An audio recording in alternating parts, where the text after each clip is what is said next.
I'm joined here with Brian Sommerfield, and you've driven down here from quite a ways to join the Tea Party leadership meeting here. What was your understanding this meeting was about? Well, for the Tea Parties, it's important that we pick a few top priorities and we really try to get behind them and get them passed in some way. We could all agree on 50 things that need to be done, but if we're scattered in a bunch of different areas, we're not going to hit very much. This is a way to try to focus us in and get us a little bit closer to a target. Liberty Town Hall is formed to give the voice to the Tea Parties, the people that really care about America, a platform all across this country. But locally, it's just as important. You're involved with a local radio station. What's that radio station? Radio station I'm involved in is 106.3 WYPV. It's out of Onaway, and we also stream on patriotvoice.us, and we talk about things, the same thing you guys talk about on TV. It's just that we narrow our focus a little bit more towards Michigan. And in the thought is so many times we look at what are we doing nationally, and it's important, but we can do so much more at the local level. And if we get involved at the local level and let that feed up through the state level, it's eventually going to affect the national level. So we've got to change the paradigm and shift it down to more of a local level. And what can we actually do and accomplish? And, if we can do 5 minutes a day, it's not uncommon for me to say, get out a piece of paper, here's your homework. You need to call this number. We need to work on this issue. Here's something that they're voting on today. We need to get involved and make our voice be heard, and that's the only way that we're going to do it and see things change. What about the GOP? There's a big rift between the GOP and the Tea Party. There's no way the Tea Party is going to go to the Democrat Party, I'm guessing. But a lot of the Tea Party people are saying that we need to form a national Tea Party as a whole and completely split off from the GOP. What's your thoughts on that, Brian? Well, Herman Cain has been probably the most national figure that has said that maybe we need to consider that. I think it's a bad idea. I think what's happened over a period of time, and I had this discussion yesterday with somebody that said, well, where did the Tea Party go? What happened in this election? There was a lot more involved in this election than just the Tea Party. A lot of other groups, especially on a national scale. What you're seeing happen is the Tea Parties are actually integrating themselves into the Republican Party. And Glenn, something that we've talked about before about the shift of the Overton window, the goal, I think, of the Tea Party more than anything else is to drag the GOP back to its platform. If you and I just read the GOP platform and went down the list, we would say, yeah, I agree with that. But what's happened is we're electing a lot of people over time that has dragged that Overton window, chasing it after the liberals and the Democrat side. And the Tea Party getting involved at the GOP is dragging that Overton window back to where hopefully our founders created it and wanted it to be.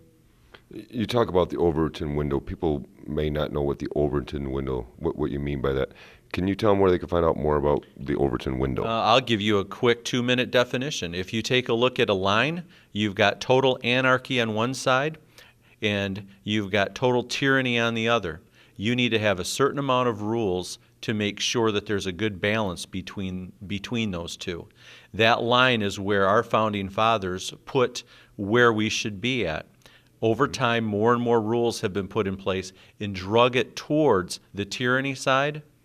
And that Overton window is that sliding of that middle. And so it's like a range within that window. You slide it down the line. You got it. And you say, we're in this range, and now you've moved it all the way down to the tyranny side. Yep, that range has moved along that line towards that tyranny side, and we need to drag it back to where our founding fathers wanted it. Remember, these founding documents were not put in place to control us. They were put in place to control the government.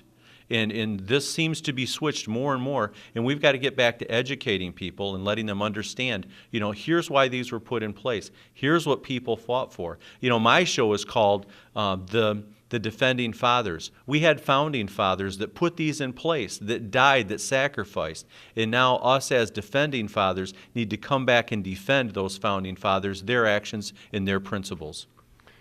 A lot of Tea Party people feel that they helped get the Republicans in control of the House in 2010, and yet they feel betrayed because things like the NDAA are being passed, they're increasing the national debt. These are Republican things that are being voted on. Mm-hmm. And yet that's directly in contrary to what the Tea Party in here believes need to be done or why they elected these people. What do you say to them when you support the GOP this way? I say that you cannot have everything switch in one election cycle. We had people that were just asleep at the wheel for a long time, 30 years.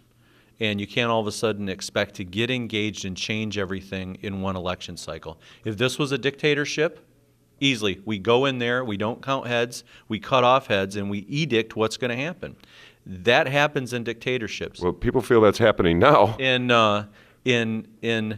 the form of government that we have, it takes longer because you have to vote on things. You need to change things slowly back the other way. So it's a process. And we just need to make sure that we engage in the process every single day to keep moving it back in the direction it needs to go. Do you think the Federal Reserve is a private or a governmental organization? Private. The Federal Reserve controls our money supply. The chairman was on record saying that he warned Congress not to pass any bills that would allow any intrusion into their private deliberations on our policy, on our monetary issues. What would you think of a government or a private entity that controlled our money that told Congress they have no right to know what goes on? What do you think of that? I think it's awful, and I think this is where you're seeing a lot of people in the liberty movement, those people that support Ron Paul, the Audit the Fed movement. I think it's got a lot of steam going, and I really want to see this group of young people continue on and get involved because I think their voice is starting to be heard. And again, it comes down to an education. You know, how many people really want to take the time and educate themselves as far as what truly needs to be done? It takes work. Well, the Federal Reserve has basically been 100 years of tyranny on the American people, correct? Correct. So if that's the case, and the Federal Reserve is such an important stranglehold on our monetary policy, why wasn't it ever even talked about in the general election that the Federal Reserve's charter expires in 2013? Their 100 years tyranny expires, and it's not even talked about. What do you think about that? There are a lot of things that weren't talked about in this election. And in matter of fact, one of the ideas I'm going to talk to you about, I thought about this the other night as I was falling asleep, is that the mainstream media does not have competition as far as what the real truth is. And we need to come up with another outlet to compete against the mainstream media. I mean, who's out there that is really saying this is what the truth is as it relates to the video world? There's a lot of people Liberty Town Hall. There's a lot of people out there on the radio end, but nobody on the video end that's in people's living rooms every single night. And that's why I think what you're doing should really grow because you don't have any other competition out there in what this forum is providing. How do we get people to tune into Liberty Town Hall then if that's the solution is to reach out across America? How do we get people engaged? It's going to be advertising, getting the word out, I believe, through a lot of the same radio networks where people are currently listening to some things if they know that they've got a visual outlet. Think about Glenn Beck and how effective he was in a 5 p.m. time slot competing against everybody else and how quick he shot up because it was the truth. People are hungry for the truth, and the more and more they get educated about it, they're telling their friends, they're telling their family, they're being energized by what's going on. And as soon as that voice got silenced, I think it silenced a large proponent of what we're trying to do, and I think there needs to be somebody that comes in and fills that void. Again, it was outside money that came in that bought out a part of a company that silenced his voice. That's why he had to go private. So, I think what you're doing here is right on the money. What do you think about the unions shutting down Hostess, an American company that's been here forever and has really created a lot of jobs and taken care of a lot of people? What do you think about the fact that the unions finally actually shut that American icon down? It's not the first time that unions have shut down industries.